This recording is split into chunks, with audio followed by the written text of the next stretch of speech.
Hello, my name is CHERRÍE Moraga, and I am the co-director with CELIA Herrera Rodriguez of Las Maestras Center for Chicana, Indigenous Thought, Art, and Social Praxis. And we're going to hopefully cover many of those areas today. And of course, we have the great gift, I consider it a really great gift, to finally have a conversation 40 years later, I don't know how long, with Juan Felipe Herrera, a brother writer that has really impacted my own writing over the years. And as I was saying to him right before we came on, uh, reading him now, years later too, reading the most recent work, and we will talk about many of these texts, or some of them anyway, um, today, but it's a different conversation 40 years later, right? It should be, it should be. And I want to begin, certainly by, we have a land acknowledgement that has appeared on one of the slides, but I want to also say also particularly being grateful and recognizing the history, particularly to the Chumash here in the Ventura area. Um, and every time now that I do a land acknowledgement, I can't help but think about Palestine. And I am cognizant, that we are cognizant of the fact that their land is being deprived of them. And issues of genocide are the same experiences in many ways that California Native people experience. So that being said, um, like all of us, we're hoping for healing in that area, in Israel and in Palestine. And also grateful for the opportunity to be able to sit here in this place at Channel Islands. It's really a very Chicano college, which makes me really happy. And I was just saying to Celia, we don't have necessarily a history of Black colleges in the same way that African Americans do. But when you come to California, and there's so much raza here really, coming to school, that it's been very exciting to see the evolution happening.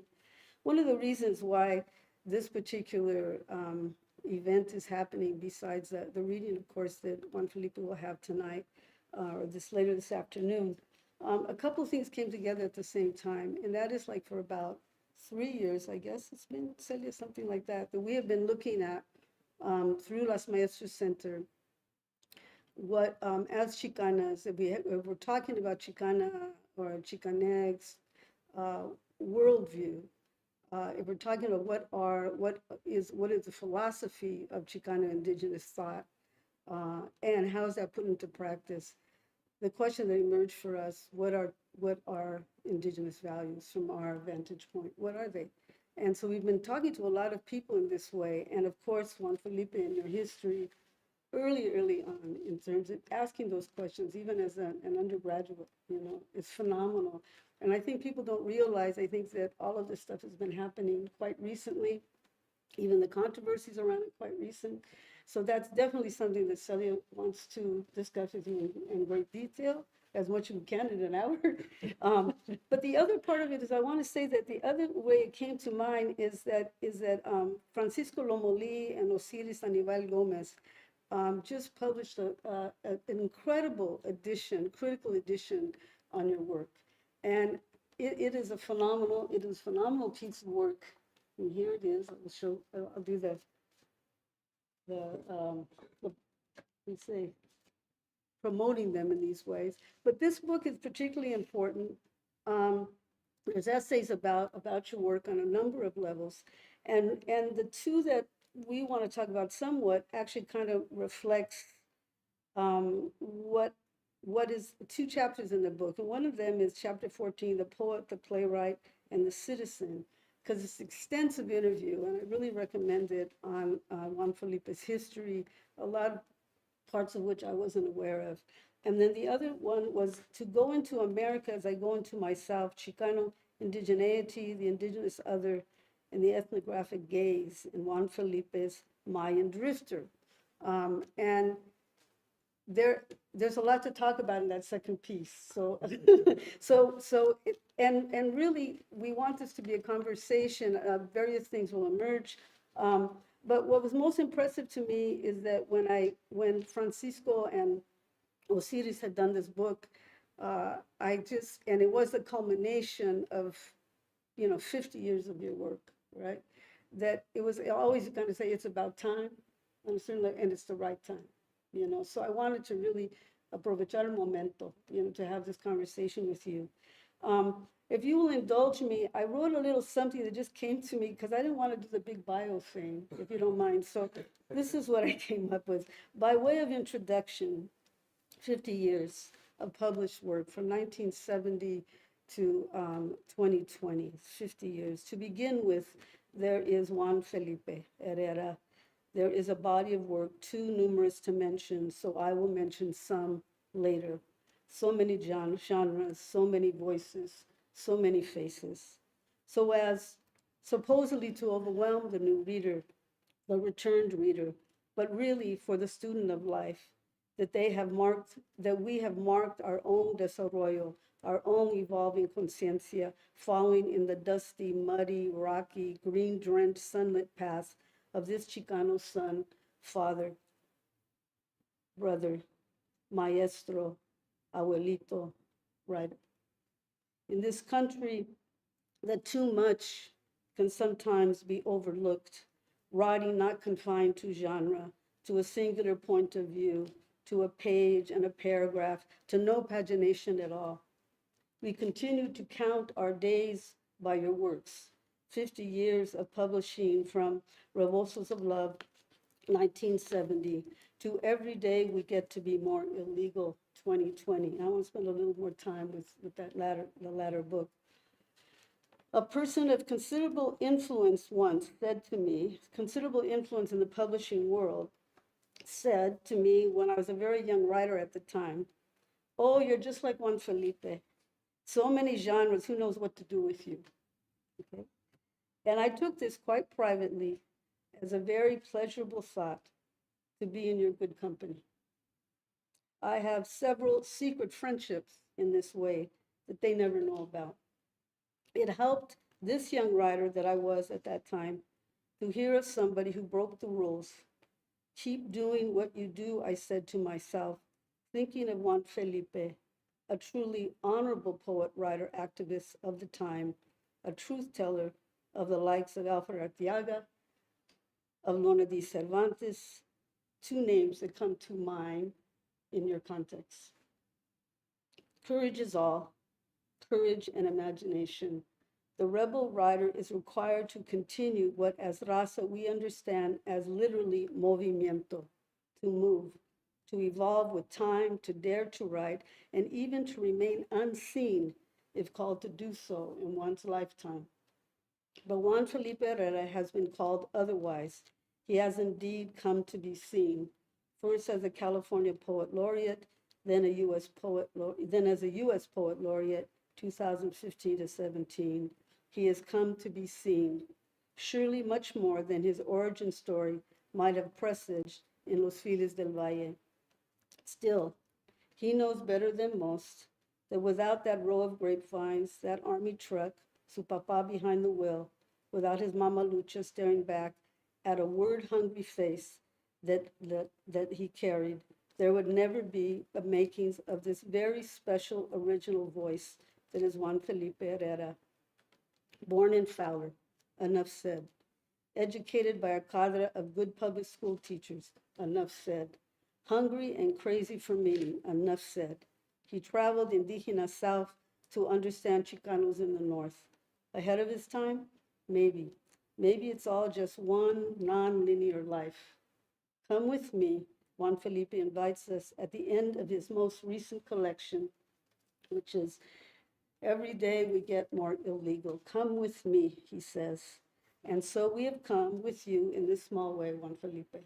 Bienvenido. Thank you so much. You're welcome. Thank you so much. It's great to be with you, Celia. Celia. Really very respectful of all your accomplishments. For you, for courage and for creativity and for daring.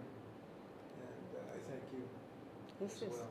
And I find that I'm sitting here with two great thinkers and creative women and visionaries, and I will definitely gain a lot just today in this live stream.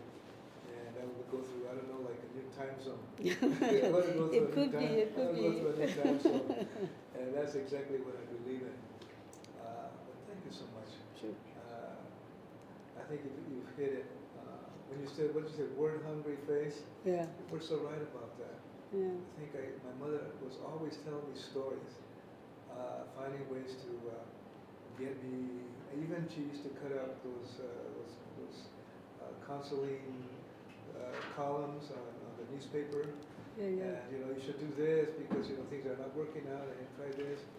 And she would even send me those cutouts even when I was at UCLA, I would get a little newspaper cutout that she had taken from the San Francisco Examiner or Chronicle. So she was always teaching me nonstop. Oh, here's a photo of your abuelita. And this is when we left Tepito Barrio and Mexico City, and we came up north and landed in Segundo Barrio, Ciudad Juarez, and the floors were made out of brick, Juan, and they were really hard to live with, but that's all we could do. And your tios went to, they enrolled in the Fort Bliss to be in the army so we could perhaps cross the border. Mm-hmm. So story after story after story, and I became a word-hungry dude. Yeah. Because all this conversation, all this conversation, and all the photos that you showed me. In this photo, this is what's going on. And you showed me a while ago the first version of 182 reasons why Mexicanos can't cross the border. Mm-hmm. Well, that little photo was one of those, that larger stack. Yeah. And my abuelita, Juana, is in that photo. And my tia, Lela, is in that photo. And my mother, Lucha, is in that photo. And that photo is taking place in a customs interrogation room. And and so even that photo came up today. So that's how I learned so many things other than the first level story, but what was inside that photo, and who they were and where were they going, and what was going on. I think that partly too that the storytelling, right? When we're talking about there's so much material, right? And one of the questions, does the form and what's the relationship sort of between form and content, right? Which I think is really great, and does it work, And what's interesting to me is that this is a book I want to end up talking more about because it's your more recent, right? That's right. And this is, of course, I bought all the library. This is the collection, and the subtitle is Migrant Activist and Poet Laureate, and this is Loma Lee and Gomez collection of critical work, an incredible bibliography on you. Francisco Loma Lee, like the two of them together have done a marvelous job. That's right. And in this book, which is interesting to me too, because I want to talk also about your role with teatro and all of this, and the thing about the 187 reasons Mexicans can't cross the border. This book, and it's called Undocuments, 1971-2007. So this is some time back. But what this book is the action, is the embodied writing, right? It's not on the page. It's stuff that on some it appears on the page now, but was generated from your engagement politically, actively as an artist, thinker, public person. And so there's a lot of different genres in here. I'm just going to kind of give this little story for a minute. Yes. And then this is your collection of new and selected poems. Again, this goes about to the same time. That's about right. 2008, something like that. That's right. And here you find, they look like very different kinds of poems, but they are poems, right? That's right. And some of them are prose poems, all of this. The Mayan Drifter piece I remember as being, this journey, this jornada, right? Mm-hmm. You're a man who has traveled all over the world, right? And even in your mind, if your body isn't there. That's right? true. So all of these areas, to me, I feel like that's why I kind of introduced it, that what I'm interested in is a little bit of your process of what people always ask me this all the time, and I think it's a kind of funny question because, so I'm going to ask you it anyway, is that what generates the genre, right? So you're talking about all these different, so when you sit down to what is generating the genre, And why, well, no, I'll hold that second part of the question. So when you sit down, Mhm. do you know it's going to be a poem, a prose piece, a journal? Like, do you know that ahead of time? I don't know any of that ahead of Of time. course. Okay. It's just that first line, and I'm excited. I'm excited before I hit that page. I said, I can't wait to write this. I just can't wait. Geez, I want to get a whole stack of pencils and pens. Man, I just can't wait. I'm going to do it on yellow paper. And I'm going to borrow Francisco Alarcon's Olivetti typewriter because it's a really smooth typewriter. So I'm going to put the yellow paper in there. Here it goes. And then I take off.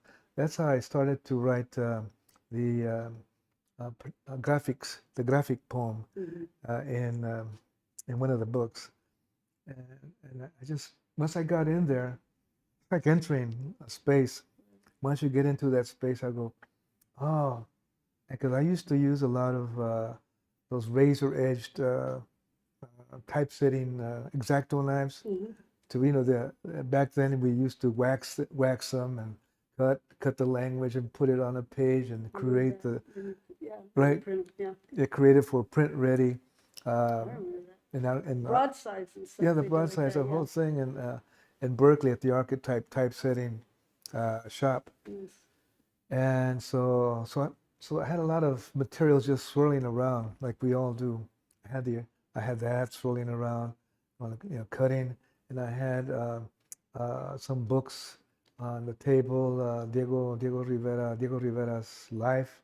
I had that book on the table, and I had some little German dictionaries because I like to find out new kinds of words. Eventually, I'm going to sprinkle them in there somewhere. I have no idea when it's going to happen, how it's going to happen, what that word is going to be. Looking for it. Yeah, but it's going to be something going on.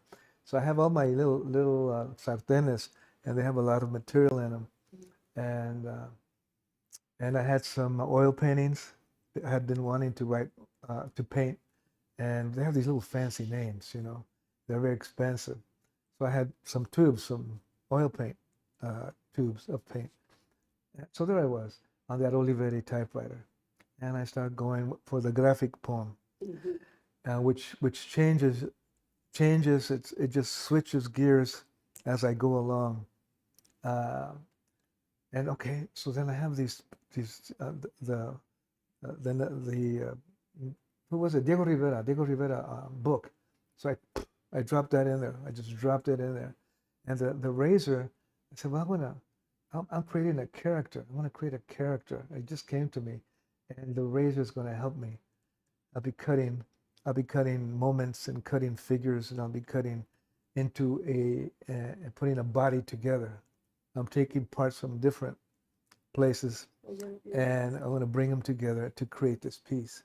But I'm also creating a new body in a way. That was kind of an approach. It wasn't the thing and the way you got to do it. It was just part of it. It was in this orb of excitement that I really wanted to write something. And so that I move along, and I put in the names of the tubes in there. Just throw those in there too. It doesn't matter where I'm going or how fast I'm going. They're going to go in there because they have really slick names. Really slick names. Viridian. You can relate to that. Viridian. It was Viridian green. I said, oh man, Viridian. It's got to be in there. And because words are so delicious. And then I keep on rolling. And then I had just talked to his name is in there, Ramsey, and we were going to get together to do an event, the Mono Poem Festival. It's one poem. You can only read one poem. The Mono Poem, and me and Alarcon were organizing that. Francisco Alarcon. Yeah, Francisco Alarcon, we were organizing that, and I think Michael Ramsey, and I said, what happened by getting come up to the reading? Oh man, I got jumped on, because he was gay, and he got jumped on. Oh man, really? Oh, that's terrible. I was hoping you'd be here. You okay? Yeah, I'm okay now. All right. Okay. So then I thought of him. I said, I want to take a piece of one of his poems and pop it right in the middle of this piece. You're supposed to put things, when you have an epigraph or something, you put it in the top. There's a little place for it. There's a little position. There's a structure that we learn. But that wasn't going to happen here. So I put it in the middle. as you're reading the Okay, so I'm poem. going to interrupt you. I could go on forever. Okay. Thanks for No, interrupting I'm me. going to interrupt you because so what's curious to me about that, right? It's like, and also I've actually worked with some of your students, and Vicky Reddy's. Oh, Vicky, oh And I yeah. see the influences too. You know, it's a good conversation. So so this enjoyment, like this pure pleasure, that's what it feels like to Pure me too. It's this pleasure. pure pleasure, and you're into and everything like that. So it's like, so when that happens, right?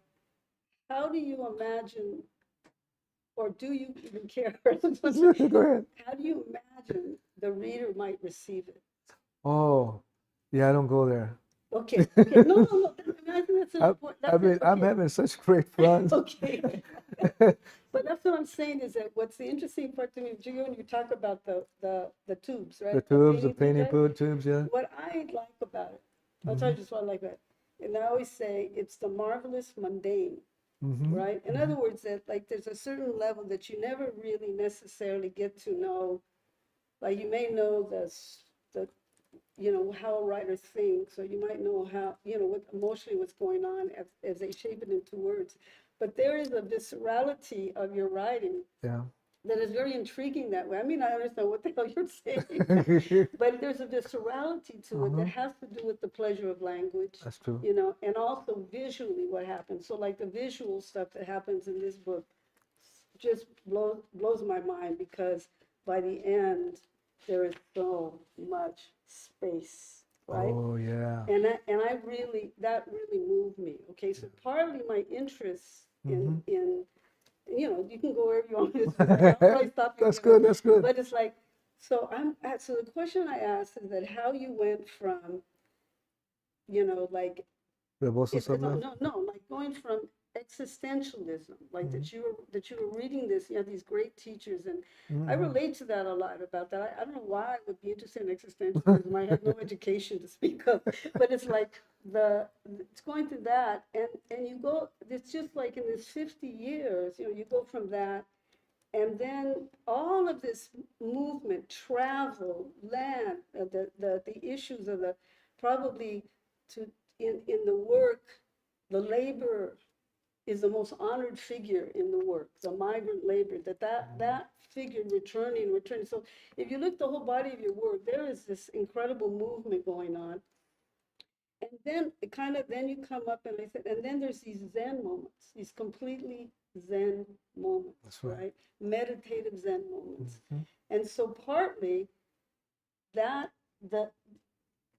that's the question. You know, the question is just like in that landscape, how do you see yourself, right? How do you see yourself as a writer in all those various landscapes? And not that it's logical. That's the last thing I'm asking for. It's just sort of like, and as you've evolved over these 50 years, I'm saying, like, if we're talking, you know, we saw, Celia and I saw how's the poem go about the flourishing, the line? Let's gather in a flourishing moment. We saw you when you were a little chavalito in 1977, was it? 1973? At USC. Yeah, 1973. Cute little devil, man, you look so cute. Anyway, but you're doing this song, and then later, you know, you end up, the lines are quite different. Yeah. You know, and that basically refers to it. I would have to look at my notes here to remember, like, but this kind of sense about a new language, a new, you know. So can you talk a little bit about that trajectory for you? Sure. Yeah. You know, when I wrote Rebosos of Love, that was when we were all in, you know, being bilingual. We had a bilingual headdress on. We were doing sweat lodges, and we were talking about going to Nuevo Mexico. Some of the group from the Centro Cultural went to visit the Hopi, and there was this really strong Native American flow and connection. And there were some of the ceremonies taking place, and fasting, and the entire, not the entire, but a very deep connection with our with the people, our native peoples, First Peoples here in the United States, and also the journey to Mexico. Of noticing that we all noticed that we're working on our identity, but at the same time we didn't really know our identity, and we talked about it. We were excited about it, but we didn't really meet face to face. So that's why I went to Chiapas and Veracruz and Nayarit, And what were those years?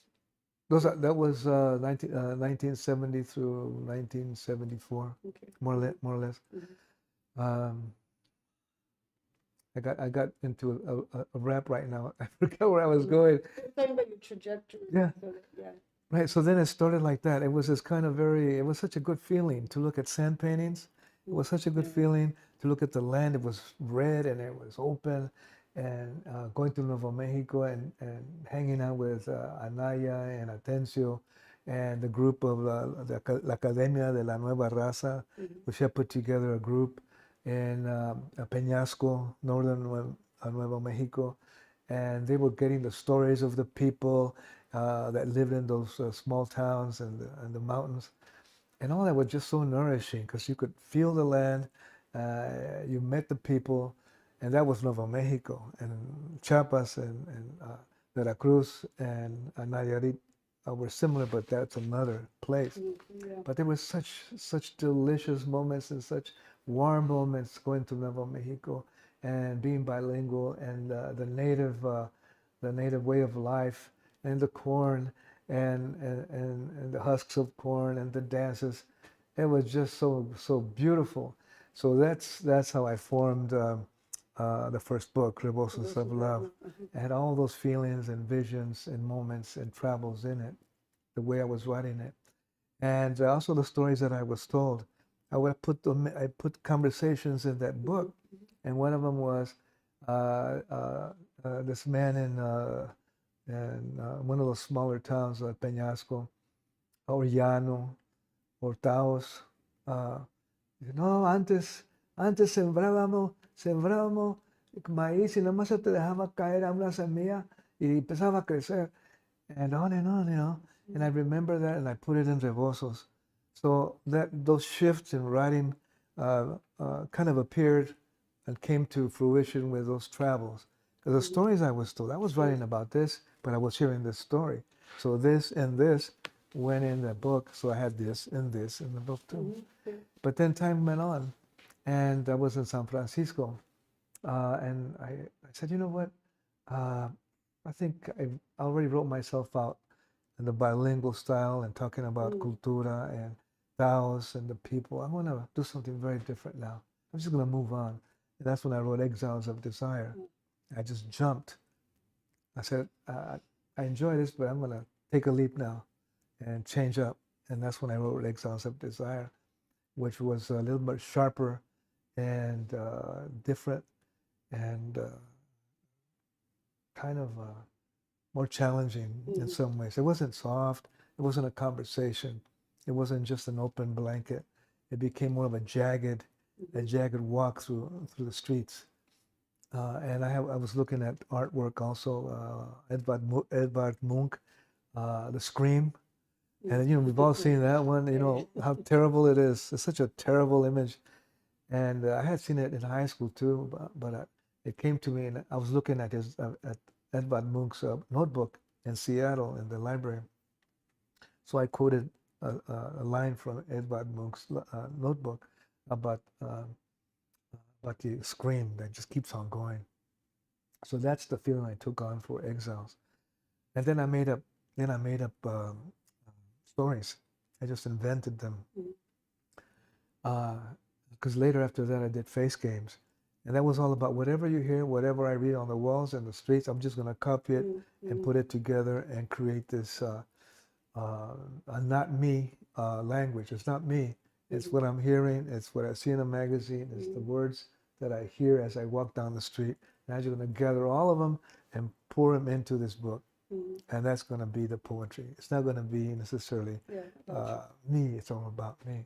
So those changes kept on happening.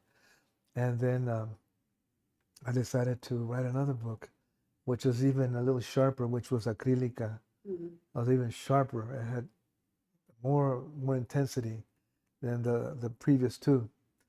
And I was into that. But the intensity has to do with also, on some level, you changing consciousness, right? I mean, yeah. And describe that, like what? I mean, what was going on? Because we're also talking about how we got over. How did we get there? No, and the decade. I mean, I know for myself, and Sally can say too, we're all kind of in the similar generation. Yeah. That every decade there's like a deepening of what you thought you knew. That's true. That is true. And realize what you don't know. That is true. And so, sort of describe more than with acrylica then too, and as you kind of move forward, that just when you say something gets harder, then what's happening politically? I mean, you were in the Bay Area at the same time I was, during all of the, all of Sandinista movement, all That's this right. stuff, and all That's these right. also betrayals of things beginning to happen later on. That's and, right. So, Uh-huh. and partly your work is very, it's very, they say international, but that's kind of too generous of a word. I mean, it doesn't mean, it's really about your feeling a relationship and you have here with those that suffer. Yes. It's an identification with the we is That's profound. That's the core of it. That's the core of it. That's the core of it. Yes, and that's become the true core of it today for me. Se nota. Se nota. Yeah. But you're right. In that time, that's right. It was Central America. There was an intervention in El Salvador and the Sandinistas, and we were all talking about it. It was important to us. Yeah, making art and stuff. Right. Yeah. We were all involved with that in one way or another. And Jack Hirschman had his little collectives, and Alejandro Murgia had another collective, and we would gather meetings at Alejandro Murgia's place on 17th and Potrero, and he had a flat, and we'd go there and talk about it, and all that was kind of boiling all the time. And so then I was in it. So then when I wrote Acrylica, I poured it into that long poem that we were talking about, Graphic. And I created some scenes, as you know, the kind of horrific killings by the Somoza regime of women, and I put that out in bold letters in there. So it got more and more like that. That book got deeper and deeper, and bolder and sharper, because all those things were taking place. And I also had stories that things my mother had gone through, and those are harsh stories. Let me tell you, my mother was very candid, and she never kept anything, secret, a big secret of the world. She was very open, so I knew her stories as well. And I think that partly during the time too. I think that because much of the world that you're describing is also, even though there's a lot of women involved, it was a very guy's world. You know what I'm saying? In the sense that, who were the major poets of the time, and all of that. Not that there isn't the rest of it. That's right. But I think that's the part that always has sort of distinguished your work, which is that the kind of the quality of your compassion for women, for the female, right? That's right. And which I think has everything to do with the stories that your mother imbued you with, right? Yeah. And so, yeah, definitely. That's right. Yeah. So, Celia, I want to bring you in now because I know it may be a good time to do it, right? Yeah, I guess, because I'm all into your Okay. talking. Well, that we were also sort of in this, trench, really wanting, because you're bringing it up anyway, about the, to what degree, like as a young, and what's interesting, because you started off as an anthropologist, right, when you were, an undergrad, right? Yeah, undergrad. But right. really, it seems that very much what you're talking about is that, and I just had met with Rosalinda Fregoso, who has a wonderful book on witnessing, bearing witness to femicide, right? Oh, yeah. And so it feels to me on a certain level that is what your role has also been, to bear witness. That's true. Right? And so you go from, anthropology is one thing, right? But it's like, with all its, But bearing witness, she also suggests that it is engagement. It's engagement. It is absolute engagement, right? That's And true. that one suffers with those True. also who suffer. So That is true. anyway, Celia? Well, I have to say, I went back, through your work, and I guess my purpose right now has been to look at what we mean when we say Chicano, Chicana, Chicanx, indigenous thought. Because it seems like that create so much animosity, you know, towards us as who identify still as Chicana, Chicano, Chicanx Uh-huh. with an X. With an X.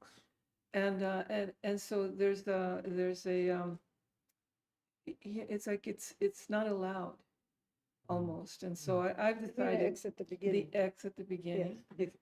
And the identification as indigenous peoples. Mhm. And I feel like over the 50 years, there has been a development that is often overlooked Mhm. from the moment that we started, Right. how that door opened, and what has happened. What differentiates us, you know, from the Mexican modernist artists, as you were saying, Diego Rivera? What was different about the Chicanx movement? And so, and because so many words are thrown about, I wanted to get back to the history, how it was that we developed that language, that perspective, that I didn't really want so much to talk about identity because I think, you know, people get stuck on that language, Uh-huh. and we get attacked from that perspective. Mm. So as I was reading through some of the chapters, I came across a particular chapter that critiqued you very strongly, and some of the language that was there was, you know, Chicano indigeneity, the indigenous other, and the ethnographic gaze in Juan Felipe Herrera, Mayan drifter. Oh yeah. And I was That's a grateful. big piece in I there. was grateful because it gave me all of the points that we're always attacked by. It's almost like by rote, you can see, you know, and so I wanted to come back and I said, I don't want to talk about that. I want to talk about what we've developed in terms of thinking, Yeah. you know, especially looking at the poet as thinker, as philosopher, same way that we look at the artist as visionary. Mhm. There's those connections, I think, that are very much about, well, I think they're, you know, they're primordial and they're also universal in some ways, but they're the specificity to our continent. So I went back again to look at the accusation of your interest in myth. Uh-huh. And So the name of the article is To Go into America as I Go into Myself, Chicano Indigeneity, the Indigenous Southern, and Ethnographic Gaze. And it's by Maricia Milazo. Milazo, yeah. Yeah. Milazo, yes. And Right. so about it is the most controversial in the whole work, book, right? Yeah. And as you had just pointed out, it's like these are the arguments that even for us at Las Maestras Center has been used against us, the same arguments in terms of, do you have a right to, this is appropriation. I mean, just kind of things like that. Appropriation. When you're talking about really, you know, worldview and philosophy and, you know, the ways in which, you know, these things have formed us as raza, right? And so also that the arguments developing, and not that no Mexicans have been, you know, it's the settler colonialists, but it starts to get sort of conflated that Mexicans are now, these are current conversations going on in the university, right? The Mexicans are, you know, settler colonialists and all of this. So we're kind of going, wait a minute, what's going on in the world, you know? So looking at your work and the history of your work is really important that people don't know about, that you were actually, you know, walking in this road for many, many years before, you know, its current sort of manifestation. Yeah. It's not something invented. This is 50 years of work with the movimiento. So these are things that you wanted to bring up too, right? That we were talking about. Well, I was looking And at the the myth- list of connections. I made a list of connections, Uh-huh. you know, in your poetry. Okay. And so I was thinking about myth in particular, and I was also thinking about Joseph Campbell's in what he refers to as the young man's journey, but I think of it as a journey to knowledge, because you know, try to bring it back to us in not so gendered way. Yes. But the list of connections, I thought of, I found Kiva Casa, a pintor de murales, Sing from Our Wombs, Casa de Pechos Abiertos Wide, Uh-huh. to sew, to loom, to weave, to bead, to sculpt, to sweat, and then finally to speak. And that was 74. So when you said, yes, you were in the Kiva, and I said, oh, he was in Hopi land. And when you said Casa de Pechos, I said, oh, you were singing in the lodge. And so I thought there are the common spaces that we came to. Yeah. Yeah.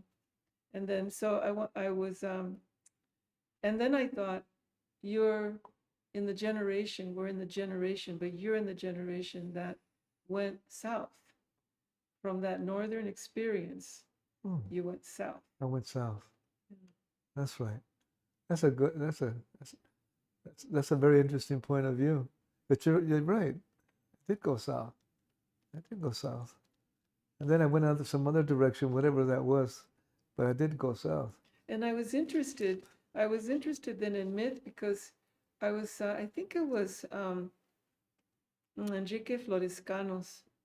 I don't know if you know his work, but he was talking about the early resistance of indigenous peoples in Mexico, and the early resistance, the early intellectual resistance, as painters and as poets, the discovery of, for instance, being trained in the 16th century in Latin, and being trained in the Greek frieze, and how the indigenous folks found that language useful and began to protest in Latin, letters to the Pope and letters to the kings, and then began to write poetry and plays in Latin, and began to use the idea of frieze for the design of church, which allowed them to then embed the images that always belonged in that area.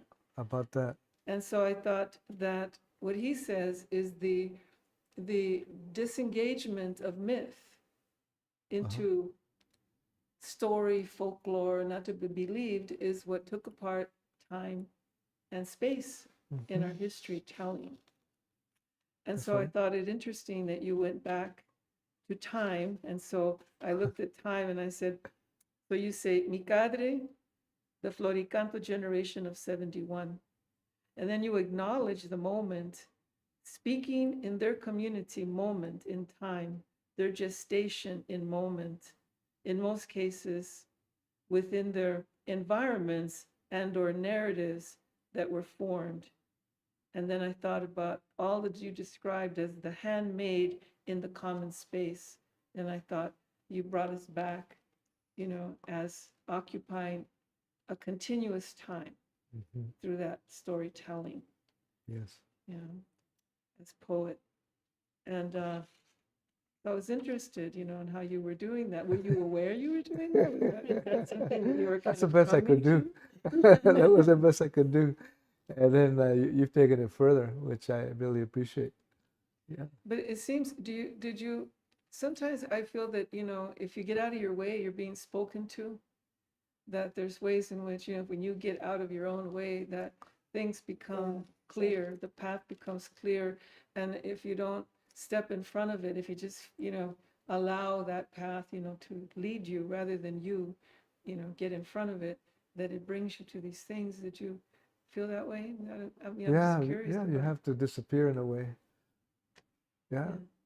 Yeah. You have to just go, like you said, you kind of go into a whole different space, right? But it's hard to articulate. I think both of you are really getting fine observations.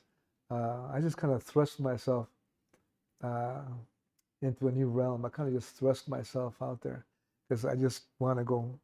I just want to take off, and I have a sense of maybe I'll start like this, like in acrylic. Maybe I'll start like this, and then I gain more. Then things happen, like the stories within the poem.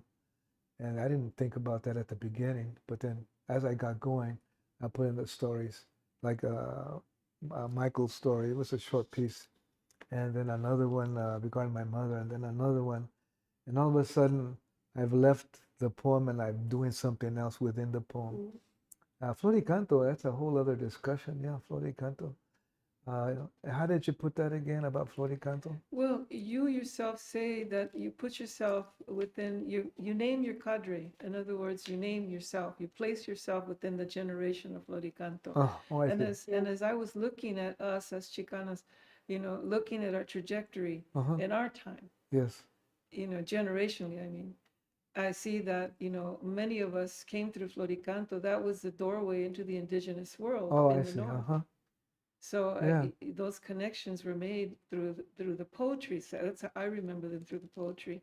and somewhat through the plays, but through the poetry. So I was growing up in Sacramento. Right. So I was fortunate to be, in Sacramento Right. during all of the rise of poetry. Yeah. So that's what I remember, that it wasn't just the poetry, though. Many of those folks ended up in different movements, supported movements, Frank's Landing, the, what is it, the Mono Lake, fishing rights, all the different struggles. I think a lot of us ended up that because of the friendships that were built with the native poets and those. That's a whole other story, isn't it? All the friendships and networks that we were part of, and we kind of created, but just because we believed in God. right, and because we cared, and because we fell in love with everything, with the land, with what was going on, and all this effervescence and solidarity that all of a sudden took place. And we didn't say, "Oh, we're going to create a solidarity network." We didn't say that, but it started to happen. Yeah. Oh, I'll be coming. Are you going to be there tomorrow, Juan Felipe? Yeah, I'll be here. I'm in number 3. And all of a sudden there was one of the guys from one of the teatros, little teatritos, Ernie Reyes. He was he was one of the teatros. I think in San Diego or something. Okay. So he knocked on the door and said, "Come on in." And all of a sudden, here we are again, los teatristas, because we were also doing teatro, as you know. And all of a sudden, the teatristas got together in a little apartment in the Mission on Cap Street. And that was another thing that we were all doing. And of course, the poetry and Floricanto. Floricanto took off on its own. Oh, we're going to do Floricanto in Oceanside. Oh, yeah? Wow. Yeah, it's Floricanto 50. It was like, they just kept on rolling. And going to Austin for the Floricanto number 2, I think. That was interesting, too. With penachos of beads, because the danzantes already had kicked up another notch. The dress was more developed and elaborate, and the feathers were longer. The whole thing, the fire was available now. And then the singing with the guitarras was taking place. We didn't have any of that in Floricanto 1. It was a little more formal, except for what was it? Oscar Zeta Costa. He turned off the lights, as you know. He told people in a big, loud voice, "Turn off the lights." I said, "Wait a minute, we came all the way out. We're doing this Floricanto. All of a sudden, you want to turn off the lights?" Okay, the light goes off. And so he did it in the dark. And he did a chapter from the Revolt of the Cockroach People about the autopsy of Luis, someone who got killed by the police. And he was at the coroner's office at Noguchi's table. And Noguchi says, these wounds are there. You can't. They already decomposed. And then Oscar, as a lawyer, he was going to make a case. But he noticed that this was not going to happen. He couldn't use those materials. And he was the body of Roberto. And so that's what he talked about, with the lights off, and then he put them back on. But it was that was a big impact. Just that. I'm saying he knew theater, the power of theater. He knew theater, the power of theater.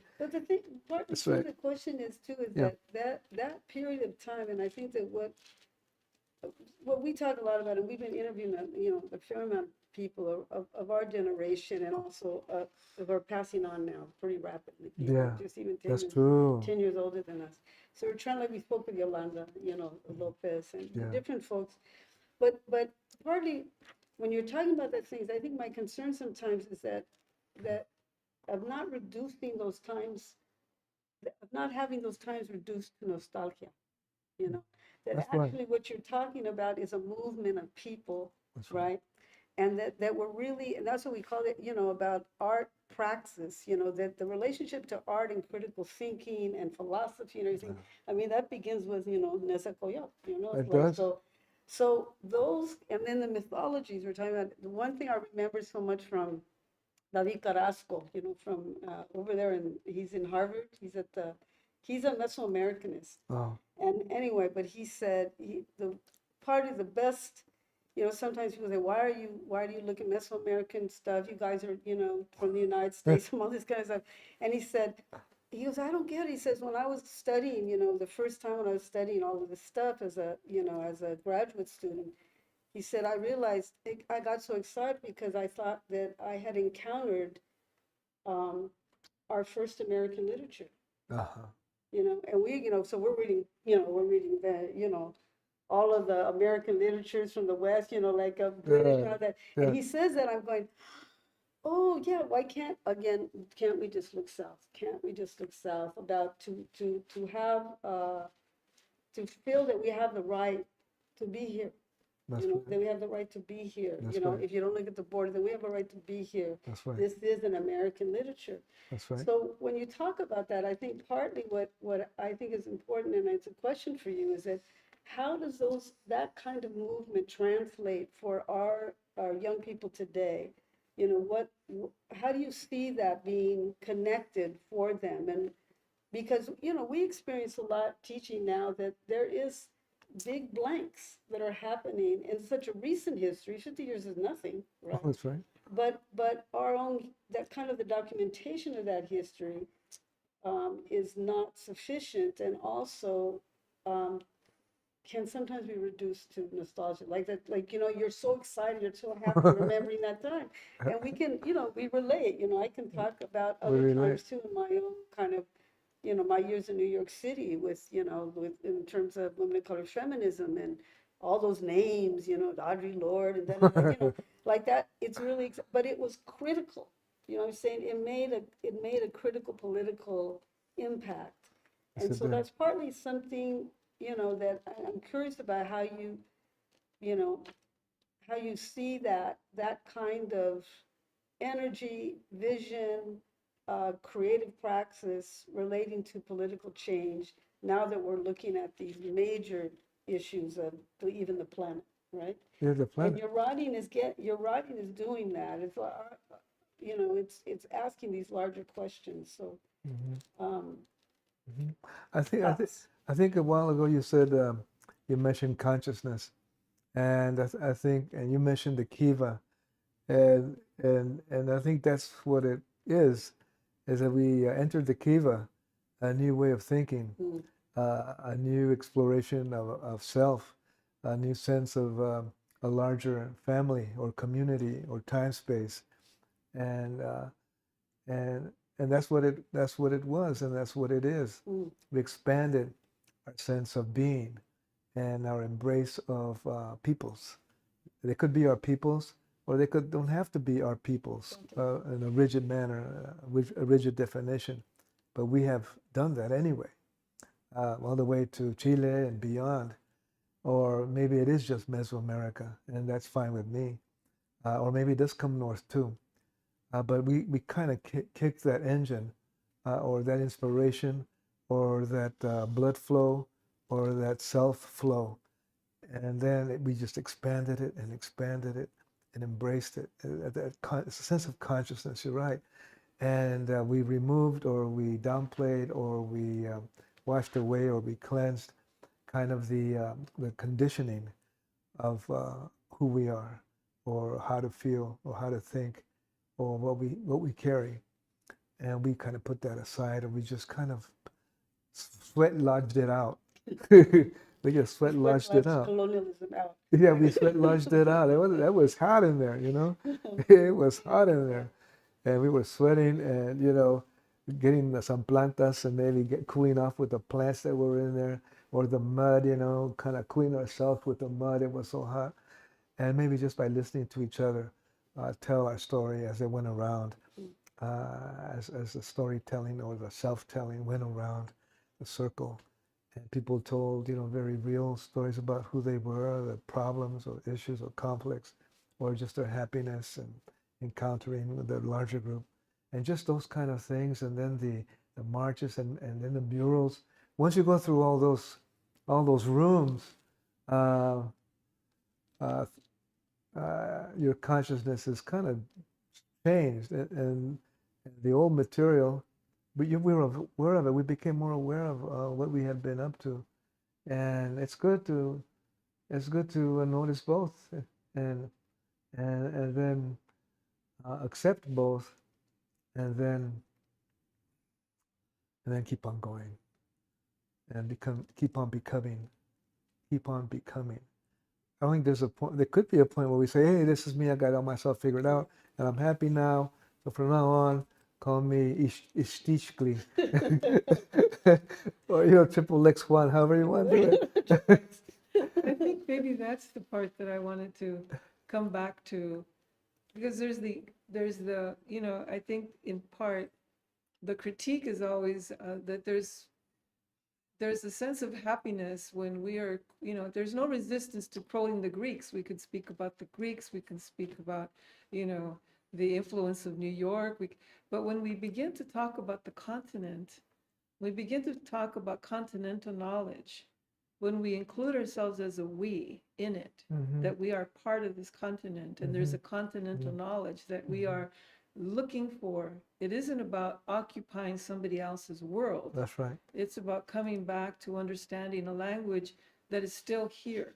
That's right. And whether it's a spoken language or whether it's on the walls, whether it's in the symbols on the pottery, it's that seeking of understanding from our perspective, this continent. And I think that's the part that I found. I mean, you said it many times. So if I go from myth and think of time, Floricanto, and then place, I think you say Amerindia, one heart, one tierra, pueblo sin fronteras, one purpose, one path, one heart, raza, struggle. That's all in your, all of those words are in your poetry. And so it made me think that when it said the indigenous other and the Chicano, I think in truth, it's the Chicano other and the Mexicano indigenous self. We are always the other, and I think that aspect of fighting off that, like, I think we've come. So do you mean, just so I understand, so maybe that when you say the Chicano other, mean we are made of, yes, right? That there are other nations that have a right to be a self, right, to that subject. Exactly. But that Chicanos remain othered most of the time. Yes, well, that was the major critique. And that was sort of the question. Yeah. Yes, that was the question, because the major critique, I mean, when it gets into critique, it's that you are seeking self, right, through others, and that seeking of self, I think is really looking at the continental knowledge, what is here, what is, some of it that is available, some of it that has to rise up. But I don't know how we can get through it without recognizing the colonial aspect. So I think I said it this way, how can we be a we without self-acknowledgement of the separation historically wrought by colonialism? The others, we are each other's recognition of that fact. We don't, there is the inside of the indigenous world that remains, that claims itself and how to be. And then there's those that are outside that are trying to understand, who are they? We're not white people. We're always being forced to be assimilated people, and everything is pushing us toward assimilation. And when we refuse that, when we seek to self-determine, the accusation is always that we're occupying some other space. And so I think in your writing, I see that, that work that you're doing in the self isn't always just about actualizing yourself, but also finding that sense of, of understanding, of, of naming, of language, of description, all of those. We're that's right. That's right. Is that understandable? That was good. That was good. That was good. Yeah, we break out, right? We break out, and the breaking out is infinite. The breaking out is infinite, and which is incredible. and something that's holding us back. That's what we've gone through. That's what we go through, and we can include it. We can include it. Yeah, we can include it. We can do a vegetarian burger once in a while. We can include it, but we're still changing. We're still expanding. That's what we want, right? We want to keep on expanding, and right, we go through all these terrains that we've mentioned. We go through all these terrains. Being a writer in a room, traveling, rethinking, including new language, embracing a new ground, new humanity, additional humanity, until we just kind of totally broke ourselves open, bloody and everything, bones sticking out. And that's the Chicano. That's a Chicano. Hey, how did I get here? I need a Band-Aid. No, but partly too, because of that, I mean, always the question that comes up for me too, and I think like in the kind of the deepest place of my own writing practice, I think, and partly there's two things I want to say. I don't want to forget the deepest is my own writing. I do want to say that partly why your work, like I think you said, did it work, right? You asked me a question, well, does it work? And I think partly why it works is connected to what you were saying, Celia. Like, there's no ego in it, right? Because the ego makes you stupid, I mean us, stupid, right? And it's just as stupid as a student. I always say to my students, I'm not interested in, what you think about it, because it's much more what's evoking, right? And so that is, I think, very much to your credit about being able to, when people can read and there's an experience in it where you feel like you actually don't get in the way, and that's what you were saying, that he doesn't get in the way. And if you get in the way, you can tell when people are getting in the way, in a piece of work, right? Which is different from you can be writing the most intimate thing and you can still not necessarily get in the way. I mean, there's a beauty in the deepest intimacies, and you don't get in the way. That's right. But the other part was too is that, the ways in which I see that, Eastern mysticism, Zen practice, Buddhism, you've talked about some of the early readings that you did as a young man were like all over. I mean, just like I said, this hungry for language, right? But so when you think about, like the Nueva Chicana or something, Nueva Chicanx, whatever that, like who that person is, right? Yeah. And if they is there something in us that has a propensity for that kind of embracing of all of these different elements without it getting neoliberal? Because the minute you start talking like that, people say, well, everything is everything, right? Everything's everything. And everything is everything.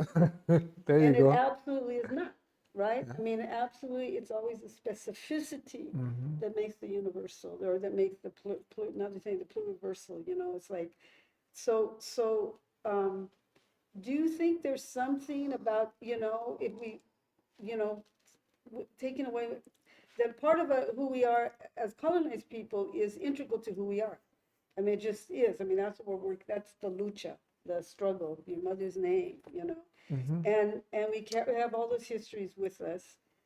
But is there something in the nature of the Chicano person that, in the best of scenarios, has a propensity to that, or is that just a thought I have right now coming to my mind, based on kind of the work that you have, and then watching you, as I said, like finally ending up, with these blank pages almost, really beautiful writing, montaña, piedra, incienso, mar, one page, right? Yeah. And I'm going, like I'm reading this somewhere, because I feel like I'm sensing this movement, and then you're calling us at the very end, you're calling us.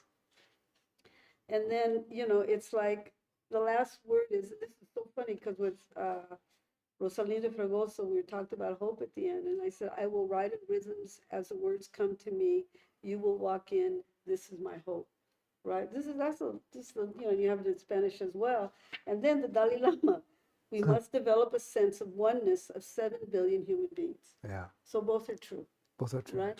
Yeah. So how do we, it is, to me, on a certain level, the beauty, I mean, I have a lot of blood running through me of all different kinds of nations.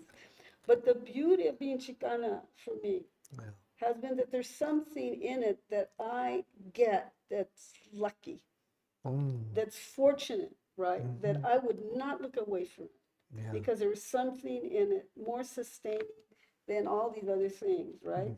And so and I look for that in Chicano writing, right? What is that? I love Elena Viramontes' work so much because she's just, her writing is phenomenal, but the in-depth, where she pulls herself into the body of, like in the last novel, it's like, their dogs come with them. And so what to you then is the Chicano writer in that sense? Is that just my tripping? Or do you find some resonance, what I'm saying, in that way, or for yourself as a writer? Yes, I did. You said, what is in me, didn't you? Yeah. And at that very moment, I noticed that it is the diamond of freedom. Yeah. That's what it is. Freedom. When you said that, a diamond of freedom, and it's just shooting light. It is beautiful. It is all empowering. It is deep awareness, and it's just rotating, and it's all these facets of light beaming out of freedom. That's the word. That's how I see it. Because you were looking for it. Yeah. And you said, what is this? What could this be? What could this be? Yeah. And it's a diamond of freedom. Or you could, use other words, diamond of awareness or diamond of consciousness. Freedom is a good one too. Well, it's interesting because a lot of times in my conversations with Celia, after like 30 years of knowing each other, and we always kind of, a line will come up to us which says, well, will say to me, well, Sheree, some people just don't want to be free, right? And at a certain level, it's a great response because it is because the danger of freedom, like it is so dangerous to choose freedom, right? Yes, it is. And all kinds of repercussions happen when you do that. Yes, right. But you said you felt happiness. You said you felt this incredible life force. Right. And that's it.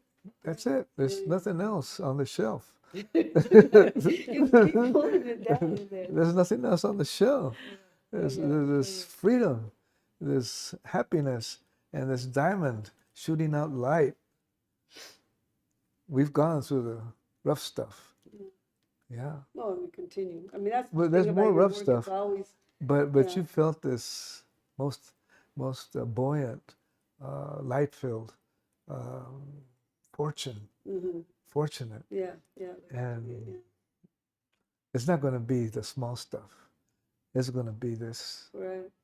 Yeah, and you've been opening that door for a long time, and now the door is completely open. Yeah, and the hinges fell off. And it's an open window now. It's an open window. It's a big, incredible window, and you feel fortunate to be there after all these years.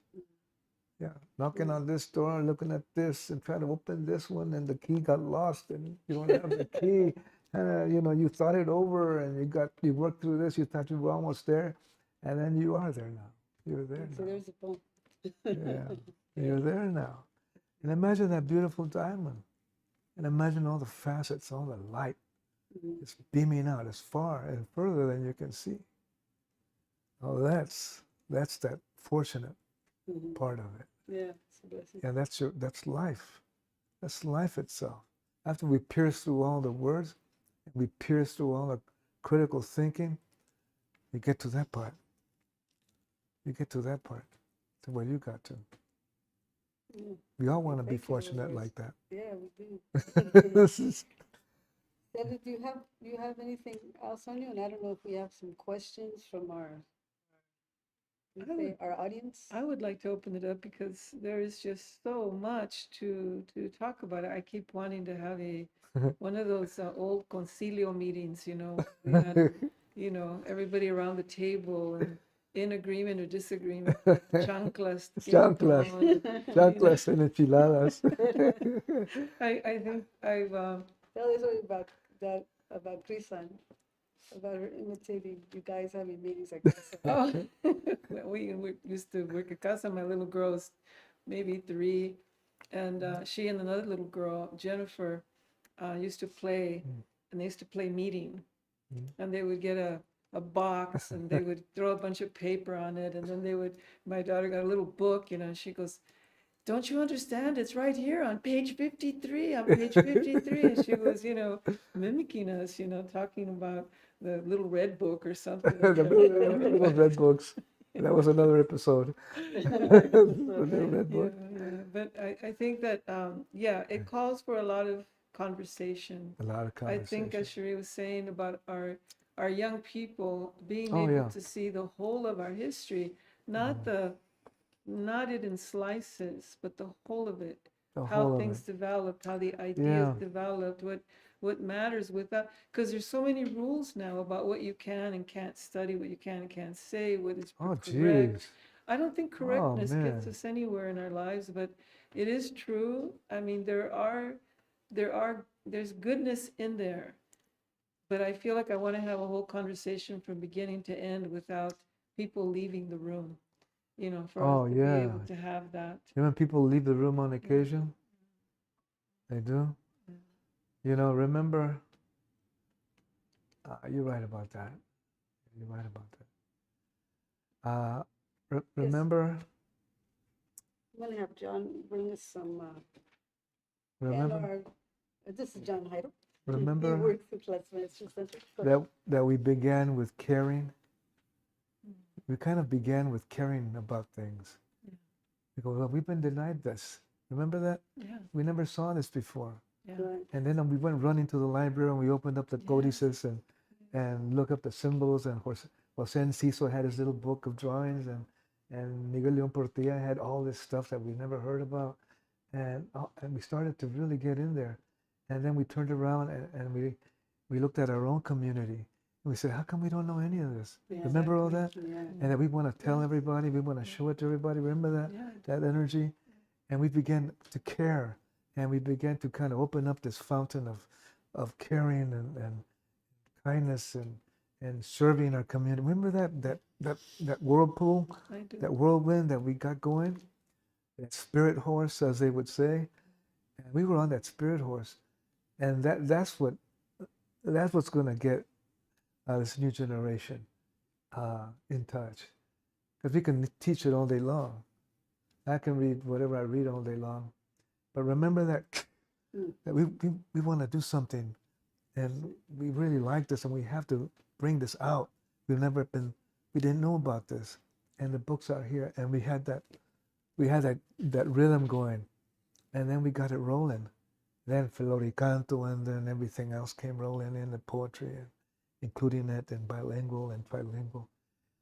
And then we wanted to show it to people and speak it out and stand up in front of that mic and throw some music in there and do a teatro and add it into the teatro, because we cared, and we saw things that had been stolen and books that weren't available. Yeah. And we scratched through all the books, remember that? Yeah. And I don't know, I forgot, F1219, all the F1219 books we took home. There was nothing there on Maya Sorastics anymore. And archaeology was all gone. It was in our rooms. We checked it all out. Remember that feeling? Well, I think that can be generated by the new generation. Working with young people, But you generate it. You generate it. But there is this. You're the masters now. We come to you. It's like that now. You're the masters, the maestras. You're the maestras now. And so we come to you now. And then you show us the way. Your way and the way. And it's okay. We'll try it out. And we're going to get rolling. I think that's why it's so important that you're here, both of you. And you've been looking into this so deeply for so long, and you've been really, really thinking about it, and and, and having conversations about it, and your own writing and vision of it, and so now you what you do is what you're doing is what's going to be effective. Teaching yourselves. If I came to your class, I'd blow up because I'd be so happy about it. I'd be learning so much in one 15-minute moment or 45 or 50 minutes. It'd be so good. Because 50 years ago, what are we doing? We were zero, big zeros, bump into zeros all the time. We didn't have the information, even though it was there locked up in the library. I think we stole all those books. I don't think we ever returned them. I don't think we ever returned them. I felt 19. I think the term was liberated. We liberated them.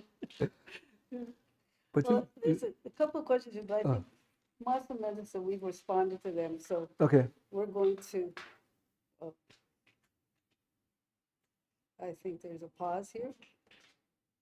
Oh, that's right.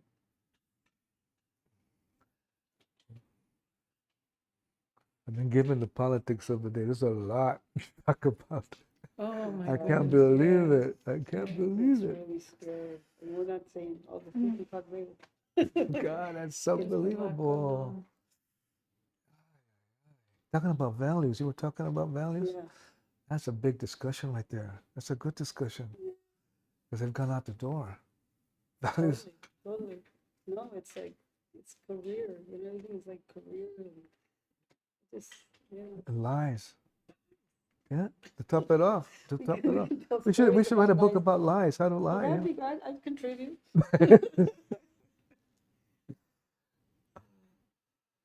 Something happened though.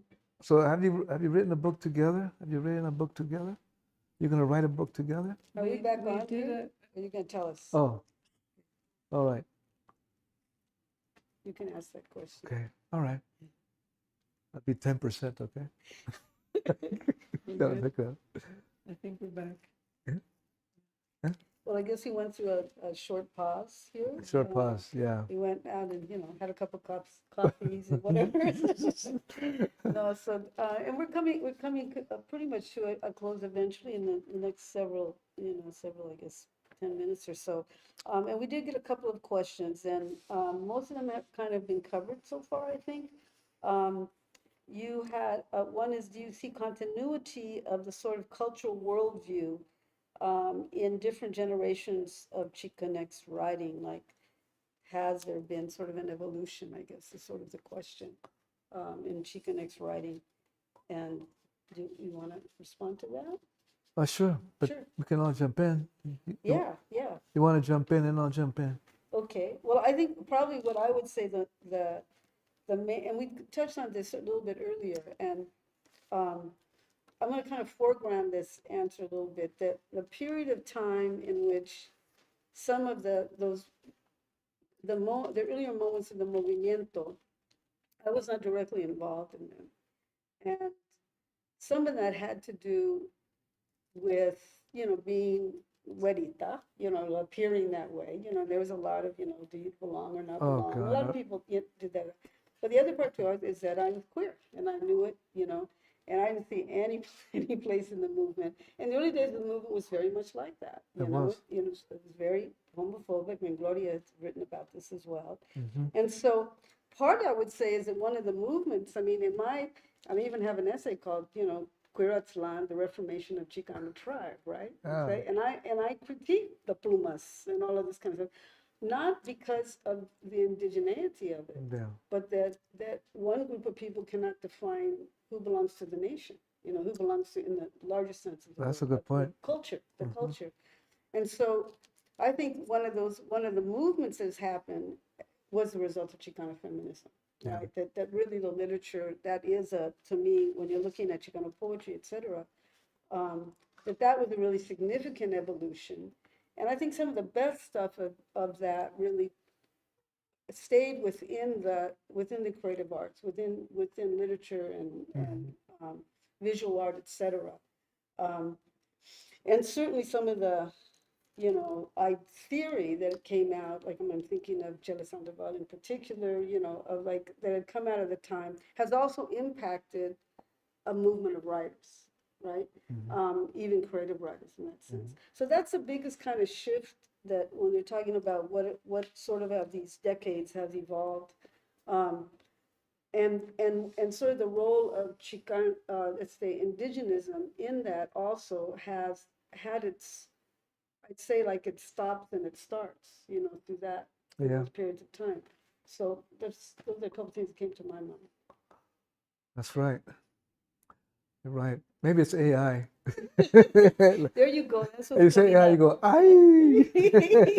That's a new poetics. That's a new poetic. Yes. Everything changes very quickly. So it's hard to tell what's up next, because it's just changing as we speak right now. There's a writer right now doing something very different, Chicanx or however, doing something very different. Maybe it's a sculpture, or maybe it's just sound, maybe it's just sound poetry, or maybe it's AI. I mean, it's ridiculous. I asked AI not too long ago, a couple of weeks ago. I said, "Can you write a poem in the style of Juan Felipe Herrera?" And in 2 minutes, it slammed out a 2-page poem, and it had barrio and and be together, let us flourish, and it kept on going. And it had a little rhyme thing happening, it had a little rhyming pattern and everything. Kind of made me look really nice. So there's things like that going on, and the robotics, and it just keeps on rocking. The developments in technology and science, and the rocket that was sent up to rotate around Jupiter and near the sun, with Amanda Gorman's poetry on a capsule, and Einstein stuff, and they asked me to write a poem, and I put one in there, and I'm gonna read it later on. Oh, good. Okay. You're gonna talk about it a little bit. And so all of a sudden we're into this interplanetary sphere. All of us, of course, we've always been an interplanetary sphere, but that's going to pop in, and I guarantee, you guarantee, we guarantee it, that it's going to come on down to the page as well, or to some digital page, and Chicanxers are definitely going to be in it, doing it. Well, and too, I mean, that's the other part of it is that, that's why maybe it's a difference between you and me, because you're a very hopeful person. But the other part of it is that also what they have in front of them in terms of, planetary wise, our own planet, what they have in front of them in terms of You're right. the whole environment, and also the level of greed and the rich are richer and the poor and poorer. I mean, it's like at a level we never could have imagined. You got it. And so on that level, partly our job then as maestros, there's a big we in all of this, right? Yes. Has really to do with that kind of where's the language of that, right? And how to get through. Partly one of the things, and I see this as a teacher of teaching creative writing, is because there is so much rhetoric, right, and so much kind of false language that the job is to try to get people to write under that, like through that, in order to really be able to create a kind of evolving literature as Chicanos and as people of color and as queer people, all of it, but also, to really, on some level, it's not to heal the wound, because the wound's there, but to figure out a way in which, there is hope. Right? How do you generate hope, through language? And you've been really good at that. You've been really good at that. And I think that in part it's valuable to read, like when you're talking about all the excitement you had as a young man, that they, I see that in my students, right? But I also see, incredible, when I teach playwriting, everybody's talking about, the end of the world. I mean, half the students write about, Armageddon, and they can't be in the sun anymore because everybody's out at night. And I mean, all these really you know, so this is, there has to be, you know, if I think just particularly of us as, even as raza, you know, how do we, you know, meet the challenge, you know, as maestros with our students coming up with these questions, and, Right. you know, how do we move through that? How are we going to go into that next place? What's the role of art in that? In a certain That's way? true. Yeah. I think that's a big, what you just said is at the heart of this question.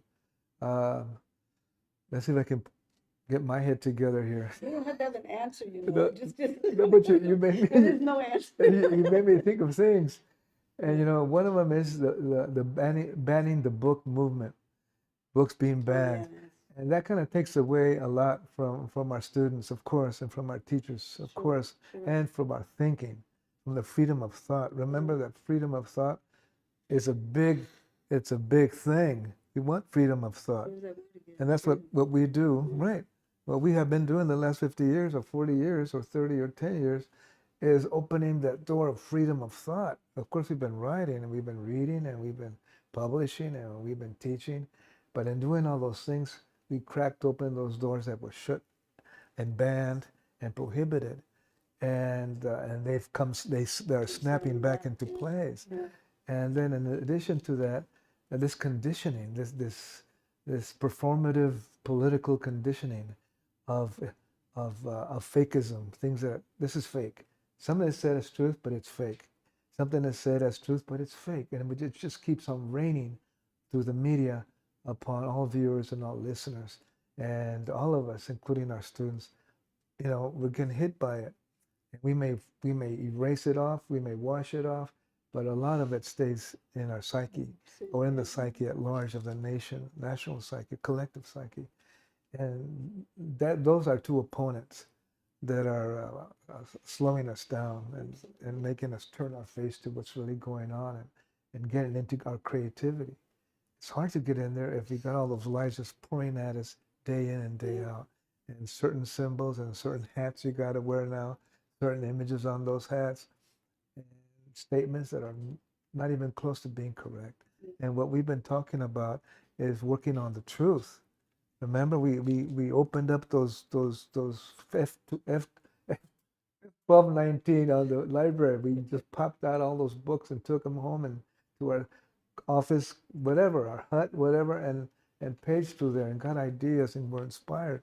But those books are banned nowadays in all school and all curriculums. It seems to be, and we're debanning now. Now we should get paid, get a little job. I'm a debanner now. I'm a debanning poet. So that may be, like you said right now, you know, that may be slowing things down for our students or for everyone at large. Confusing it. Confusing and feeling helpless. Yes. You know, what is that? Okay, you know, I don't know. It's just too much. I can't handle it. It's you know, Chicana, Chicanx, and what did that politician say? Yeah, it kind of makes sense too. And all of a sudden, you're in a rotten chorizo sandwich. La poetry. Celia, do you have some closing questions or comments for Juan Felipe? Or? No, No. To your listening audience? I'm listening. Do you have another one? No, there's some questions. Okay, we'll take one more and then I think we'll give Juan Felipe a break before. How do you make enchilada? This after do your handwriting. Maybe you should read it. Come on TV, come. Yes. He loves TV, it's fine. All right, so the question is, in talking about Chicano as other. Put it down in case they're, Okay. yes. All right, so the question is, in talking about Chicano as other, I'm reminded of Gomez Quinones's indigenous quotient. As stocking words, he states, quote, "To consider the indigenous is, on the one hand, a form of self-interrogation. On the other hand, we live alongside an other whose consciousness undeniably intersect with ours. I am Mexican Indian in the U.S. One consciousness thus challenges the other.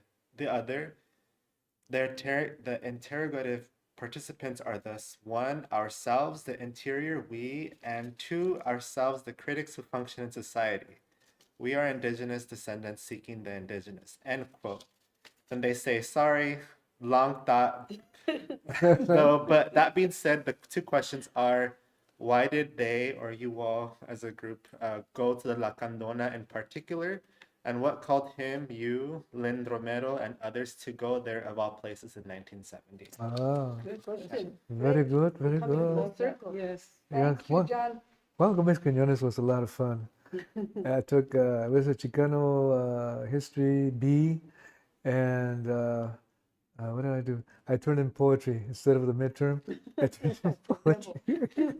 I thought never the first out of the blue book midterm. I want to be the first to get out of here, and I want to turn in a poem, and I'll walk out first and say, "Hey." uh, but he was a really great professor.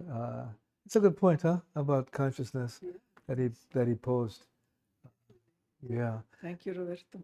yeah. Thank you. That's Roberto. That's Yeah, of course, it's Roberto. Hey, Roberto. Thank you. Roberto And what was the other question again? Hernandez. The other- About the Oh, the Lacandon, Lacandon. about the journey. Well, remember this is 1968, and in anthro class, and I'm at the very back row, and Dr. Nicholson, who used to talk sideways to the class, here's over here in this class, he says, there's only 500 Lacandons left, and I turned around and I said, hey, Cherie, did you hear that? What? 500 Lacandons, that's all that's left. So what? Well, we gotta go. And where are we gonna go? Because we gotta save them, Cherie. So that was my initial jump start. The cables got crisscrossed, and I said, we gotta go. We gotta do something about it. There's only 500 left. And I got my whatever savior thing going. Yeah, sure. Anthropology. Yeah, anthropology. How could I do this? So then that's what happened. And at the same time, there was the Centro Cultural de Estudios Chicanos opening up at UCLA Campbell Hall. They had received money had been received, and all of a sudden we had a study center, Chicano Study Center, Research Center, run by Castro. I forgot his first name. Really good man, who was the director. And Gomez Quinones was on the board, and Roberto Cifuentes was on the board, Moctezuma Esparza was on the board. And I said, oh man, I guess I'll write a proposal, because I had just taken a proposal design course. Ha ha ha. So then I wrote the proposal, and I did it bilingually, and I turned it in. It was fun just to do that. It was called the Renacimiento Revival Aslan Collective. That's what we were. And I turned it in. And they went through a lot of changes and questions about budget and cameras and all that. Take photographs, film 16 millimeter, interview, take photos, and bring back materials like that. We showed paintings. Yeah. But mostly the Lacandon. Again, they were very small communities now. And the lumber was being taken by the lumber companies. And the chicle trees also, same deal. And the plants were also being taken by the florist industry in the United States in Lacandon land. So the trees, the trees, the chicle trees, the lumber, of course, and the plants, the flowers, all the growth in that arena, and of course women were being abused. So all those issues were right there all of a sudden. When we got there, I took a group, filmmaker Tomas Mendoza, so we could learn how to film, still cameras, so we could do some still shots, recording machine, so we could record interviews, and still cameras, so we could do photographs at the moment. And Lynn Romero also went.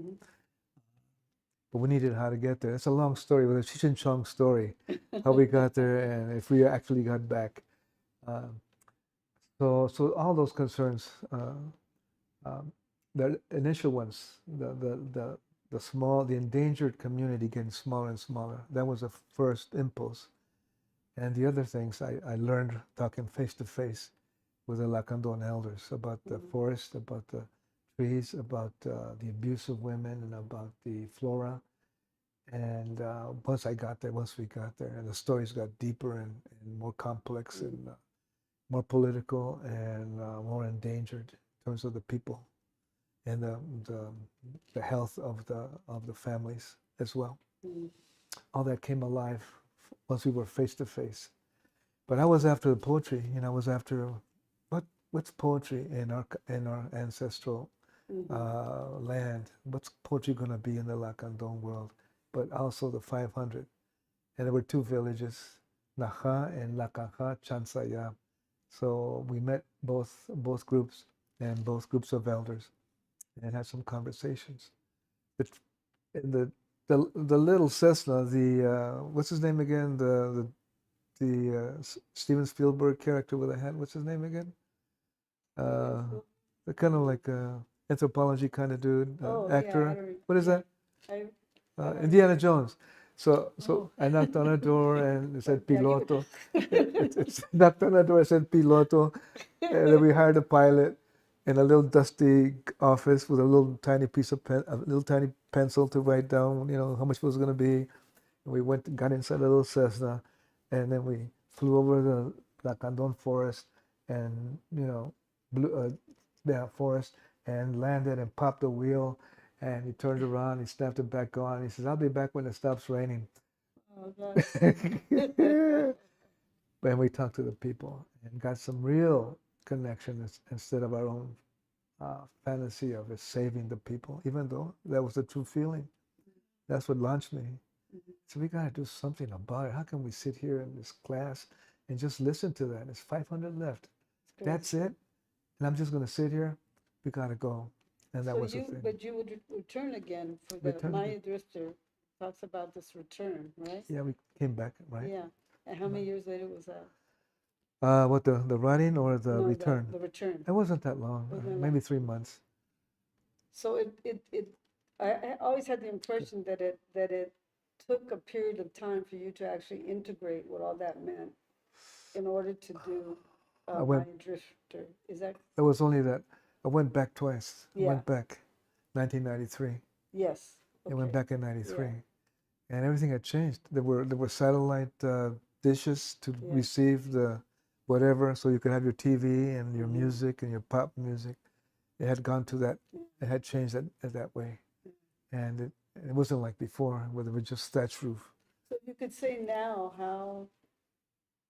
how did that impact you or change your point of view about from then on? I mean, you were so young too, and so that confrontation of that, because we're also talking about the incredible inequities, right? Like incredible inequities. So how did that hit you as you would continue in your own road?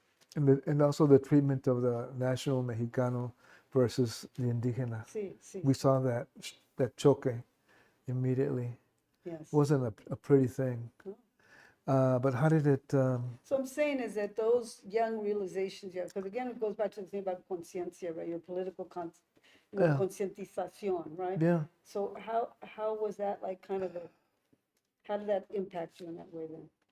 Well, all I wanted to do was to get that film done, because we took 10,000 feet of Ektachrome, 16 millimeter single perf for the French camera that we got. The chiripas, everything, all the instruments that we got in the chiripas, which is another Cheech and Chong story. We were walking down Westwood, and Tomas Mendoza looked into this camera shop, which had everything we ever would dream of taking. And he walked in, and the guy, his name was Sammy, and Tomas goes, "Sammy!" And Sammy went, "Tomas!" They had known each other before. He says, "Take whatever you want." So then we just took everything we could. That was meant to be, as they say. Oh, but to get back to what you're saying, you're right. I was 21 and I was a total greenhorn. I was the greenest greenhorn in the world. So I came back to LA and Santa Monica, and I turned in all the materials. So we sold beautiful yarn paintings, 20 of them. This giant poem I had written, turned that in, which got lost. And I also threw it away because I didn't want to be dragging stuff around for years and years and years. And I threw it away, which was a great idea. But I was such a greenhorn. I just wanted that film done. And Tomas says, "Oh, I'm leaving." "What do you mean you're leaving? You're supposed to finish editing." He goes, "Well, I'm leaving. I'm going to go to Brazil. I just met this person that lives in Brazil, and bye." Good old days. Oh God! So who's going to do the film? Oh, Lionel is going to do it. Lionel was also on the film crew. Silvia Lopez, Tomas Mendoza, Larry Perea, Lionel, and Gregory Nava. They were all in the film world, a pack of Chicanos in the film department. Oh man, so I'm going to turn it over to Lionel. Okay, well, okay, let's do that. He could finish editing it. Okay, these are 10,000 feet of color film out there in the forest, in the jungle, with the people and the rituals in the mountains, and the Palo Volador. We interviewed them. Let me get off my seat here. And so I said, Leonel, okay, 4 months have passed on. Okay, so how's the film? Are you finished? Oh, Juan, I got to tell you, I put them in the garage, put the reels in the garage.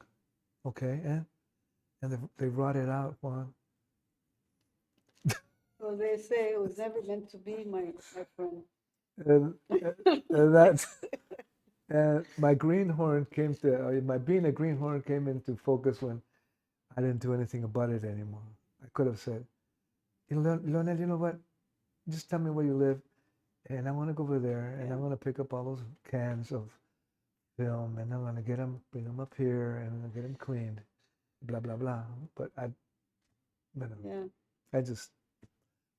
went with it, and So I didn't do anything with the film. But so what was the trip about?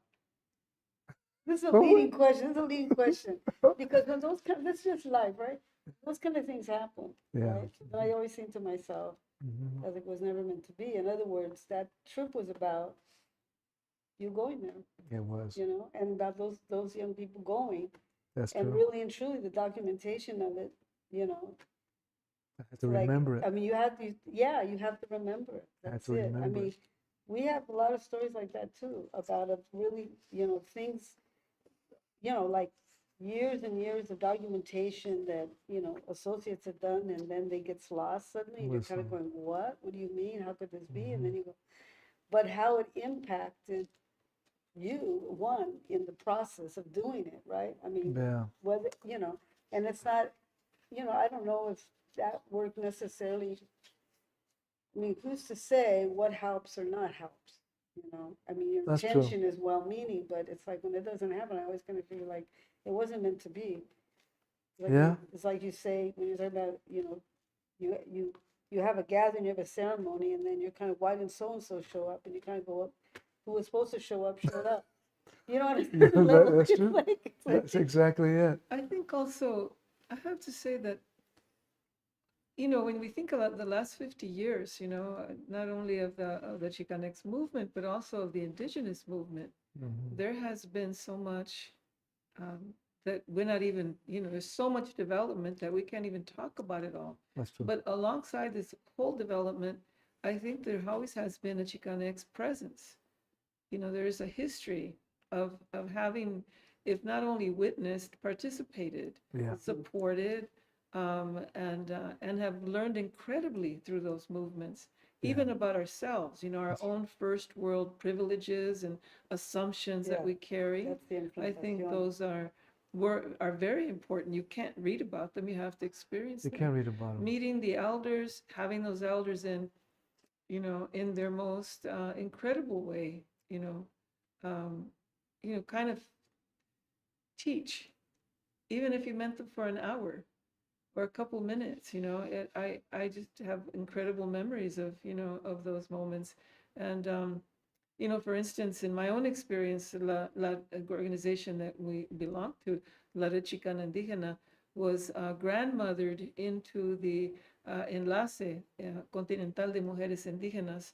And we were grandfathered or grandmothered as an organization, not because of us in person at that moment, but of the 50 years of engagement that they had experienced in, with Chicanas from the U.S. And so it was knowing that those histories are there, they're not always documented. They are lived experiences that people had and took with them. That's right. But it's still there. And I think that aspect of it, I'm very grateful for. What drove you to go is a sense of relationship and not being able to be the spectator, the viewer, the outside, the anthropologist, but actually to be a hand, to be engaged in some way. That's right. Yeah, and you're talking about Mayan Drifter now. Yeah. Because when I went there the second time in 1993, I said, I want to go back. I want to go back. I got whatever. So there were some film rolls that did get duplicated. Not the 10,000 feet, but maybe 300 feet in little rolls. And I had those printed and put in a video.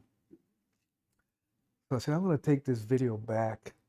I can't just go there and film and mess up the film or whatever film I got left and keep it in the photos. I'm not going to do that. So I did another thing. Once again, here I go. I'm going to take it back to the people. Right? I'm going to take it back to the people. Come on. Good intention. Yes, I'm going to take it back to the people. You're not going to leave it like this, even after 24 years. I'm going to go back. I'm going back. So I went back. I got the little combis, little crowded combis with like 12 people in them, like little Volkswagen vans, and get off in Ocosingo, which is an interesting town. It's like a crossroads, one of those kind of Western crossroads, with sombreros, and it's just like that. And people are going places. They're going up the mountain. They're going into the selva, and their own little ways. Or in this bus that's coming next. You buy a ticket, and again with a little pencil, and you buy a ticket, and you're waiting in the middle of nowhere because you don't know when it's gonna come, how it's gonna come, and what it's gonna do. And then so you get in that. It's called a tumbo, and you get in the tumbo, and it finally gets there, and like in Mind Drifter, then you get off. And this time I brought it back. Okay. This is what I did, and this is what we did, and it's for you. And of course, they had the machinery because now they had this big dish outside the living space. Good. Yeah. And I saw the new generation of the children. Yeah. And they took me out to the lago and Naja Lake, and I took that photo. That's on the cover. And then infrared film, so it's really white and blurry. And I said, oh, I brought some, once back to the Anzo style. I said, I brought some mayonnaise for your father, the Chan King, the elder of the entire village of Naha. I said, I brought him some mayonnaise and some granola all the way from, where was I? San Francisco. Big old bottle of, jar of mayonnaise and big old organic bag of honey-coated granola. You can eat them together? Huh? You can eat them together? Like a burrito, a granola burrito. So then I went into to Chan King's casita. It's a whole different thing than the other ones. And then Kayum Max, his son, said, says, he's here to give you something, Father. Okay. So then I opened up the backpack, which I also gave away. I said, here's a mayonnaise and here's a granola. That was the best I could do at the moment. And I said, I wanted to thank you, most of all, 24 years ago for opening up for us to be here. And we took these videos and I brought them to your son, Kayum Max. And I just wanted to give you gracias. And mayonnaise, oh, great. And granola, oh, I can't wait. So I passed them to the elder. And his wife was there and child was there on the ground, dark inside, smoky because of the fire going on. all right. And that was it. It was time to leave.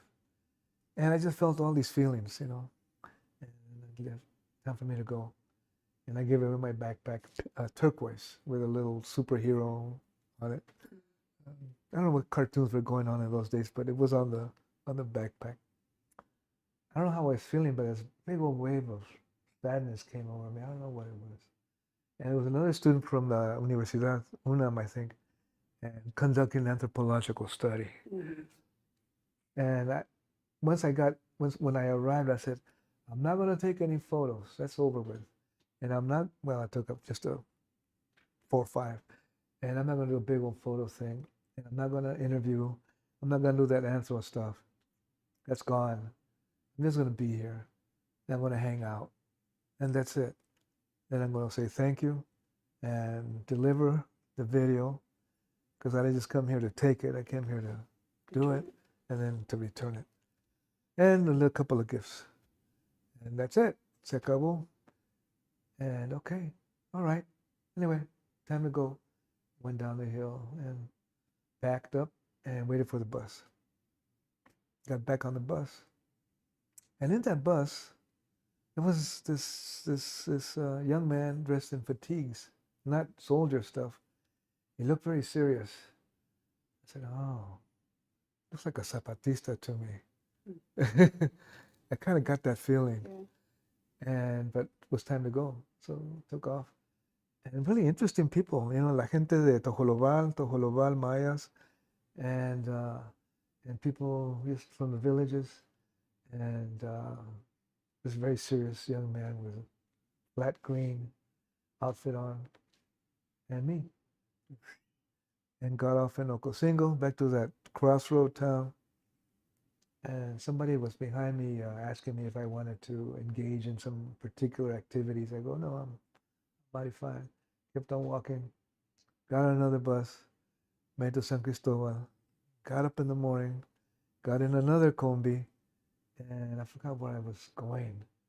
I think to the depot or something, because I had to take another combi to Tuxtla Gutierrez to get on a plane to going back to La La Land. Very emotional, very emotional. So, two things. Say a little bit more about the emotional.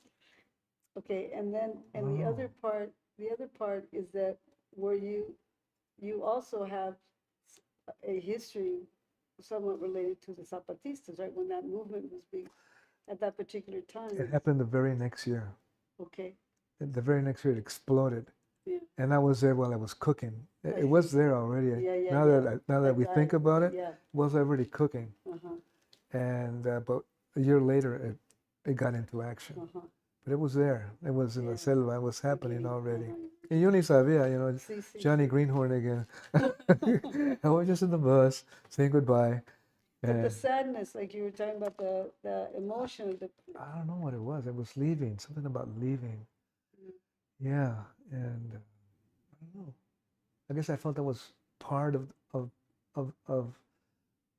I became part of the place, and there was a deeper connection, and that was just it. It was just it. But it was a deep thing. Yeah. Yeah.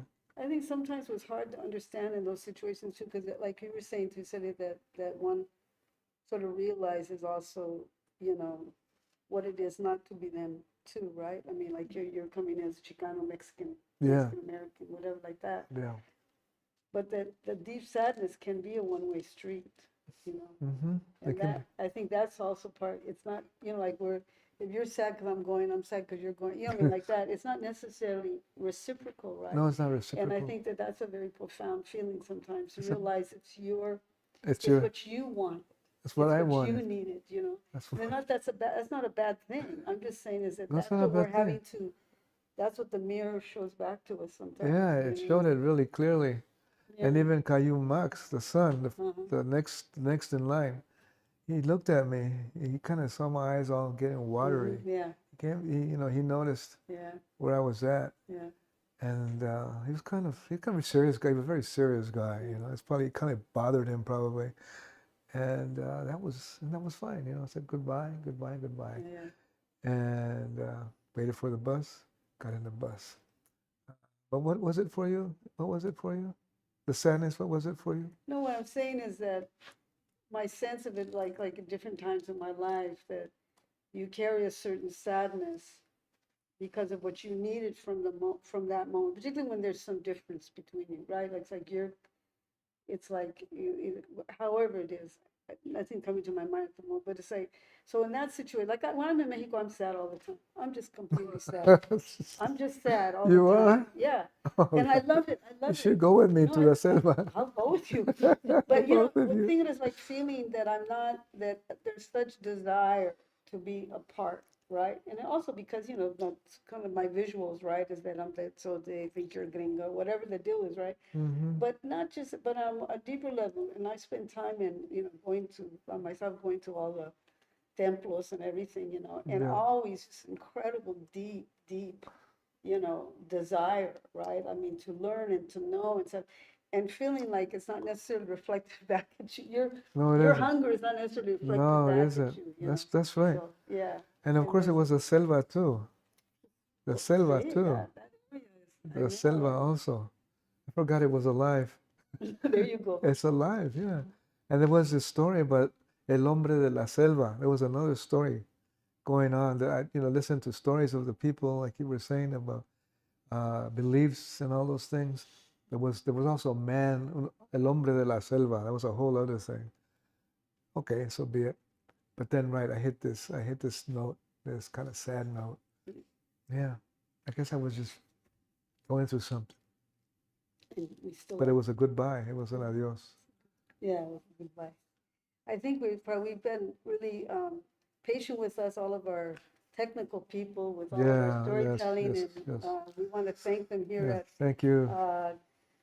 California State College at University at Channel Islands, right? And Jenny Luna for helping arrange all of this. She's in Chicano Studies.